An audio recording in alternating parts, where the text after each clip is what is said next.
I am scared. As a wildlife photographer, I love to talk about gear. I love to talk about composition. I love to help you improve your photography.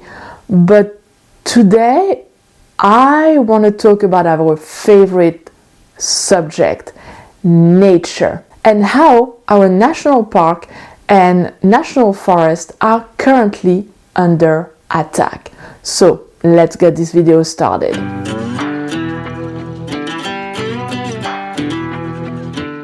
How many of you have visited a national park or a national forest in the past 5 years?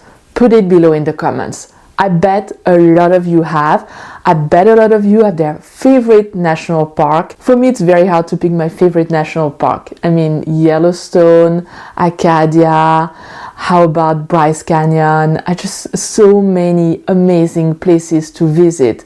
And I also live in the White Mountains, a national forest. So I have a really deep connection as an individual who lives in a place that is a national forest, as a photographer, because I go and I want to be in nature. I want to go to those protected area. That is where my subjects are, and I know that the rangers and I know that the government is doing the best that they can to protect our national parks and national forests, or at least that's how it has been, but it's not anymore. I want to give you a couple of facts right here. According to the National Park Conservation Agency, national parks are welcoming record numbers of visitors each year, with over 325 million visits in 2023 alone, and it's an increase of 13 million from 2022.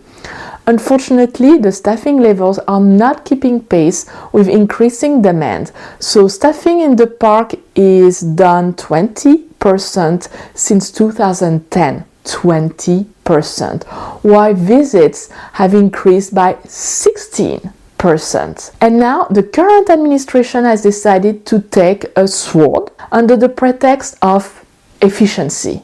How is that efficient to cut our rangers? I'm asking. Here are some other facts for those of you who might not know. On Friday, Valentine's Day, thousands of dedicated civil servants across the public land agencies were fired, and that include 1,000 from the National Park Services, 3,400 from the U.S. Forest Service, and thousands more across agencies like the U.S. Fish and Wildlife Service and the Bureau of Land Management. Now, let me read you, because there are so many stories going around, but let me read you this story from an ex-ranger, Adam. And you can actually, I'm going to put the story right below in a link so you can read it for yourself. But I think it's important to know what is going on and why those cuts will affect you as a wildlife photographer. So, first of all, in addition to losing their jobs, many of the hardworking people lost their homes. That's right, because many are living in the parks, in the forest, and the wildlife refuges. They're living on site, right? So now they're not only without work, but they're also without a place to live. Getting a permanent job with the NPS is actually pretty hard. This requires usually a path of years of volunteering for the service, poorly paid seasonal jobs, challenging working conditions, extremely physical demanding work, a degree, and you're gonna have to move across the country as needed. That job is going to take you wherever it needs to take you, and that is what you signed up for. You also might not know who those people are. Well, the parks, forests, and refuge rangers are veterans. So roughly 20% of the NPS are actually veterans. They also are maintenance folks, they are mechanics, they are wildfire professionals, they are trail builders, they are medics, they are first aid responders, they are educators, they are law enforcement, they all accepted a much lower salary that they could make in any other job. Why? To serve you, the public, to serve our national parks. Now, we've been told that this is to be more efficient. The government is doing that to save us some tax money. Personally, if I get any money back, I'm giving it straight back to the National Park Services because they deserve it. They are protecting an asset, one of my assets. Also, in terms of efficiency, it makes no sense because our public lands are the backbone of the US outdoor recreational economy. That's right, 1.2 trillion industry. That's right, trillion with a T, not a M. I'm not making any mistakes like some other people are making. It is a T, it's a trillion, it's a huge industry. Public land is also the backbone of our rural economy. If park rangers are being fired, the parks are not going to be as efficient, and who is going to suffer? Our economy is going to suffer. You are a tourist, you want to go and do some rafting, well, maybe you won't be able to. I was reading stories of people saying, hey, I might not be able to get a permit and go safely in the park. Well, then that's their business who's going to collapse. And you know what? Their business is actually reinvesting in the rural economy and helping small towns thrive.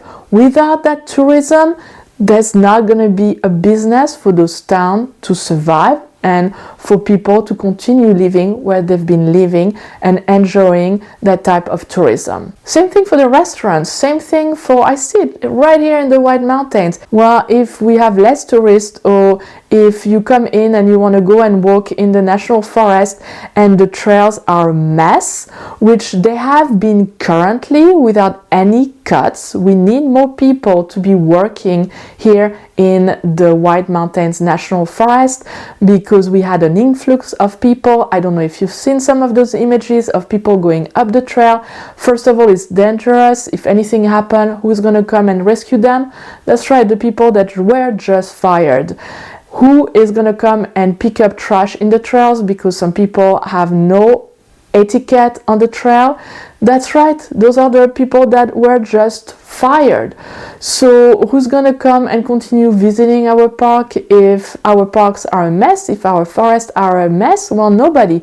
Who is going to suffer? All the wildlife that's around. We've seen what happened during COVID, where there were not people to come and protect those parks. People took advantage and trashed some of those parks. I can't believe this is happening, but it is.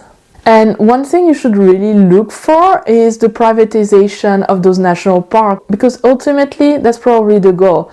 Drilling in the parks, destroying some of the wildlife.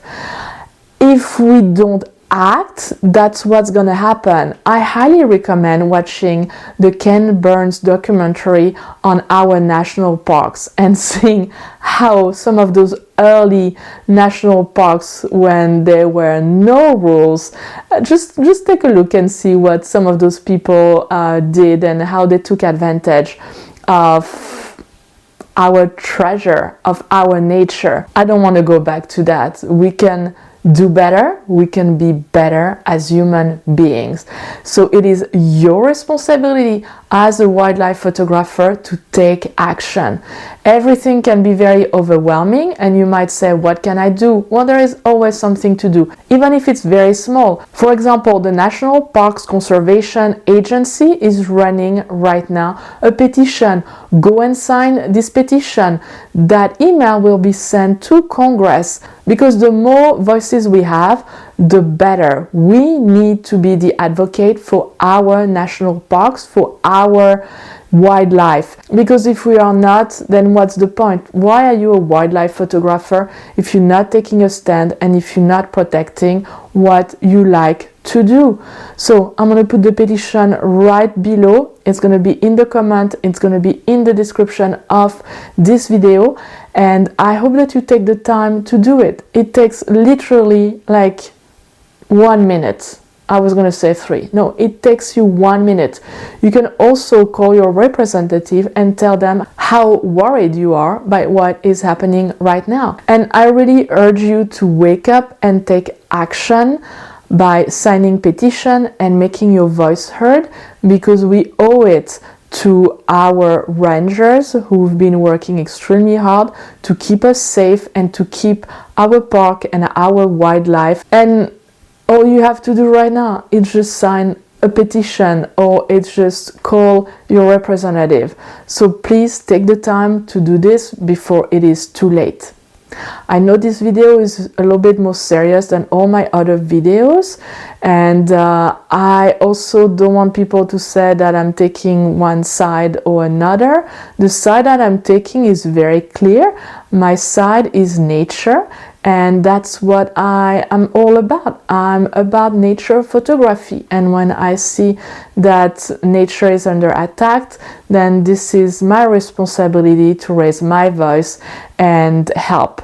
So on that note, I wish you all a good weekend, and I will see you next week. Until then, happy shooting. Au revoir.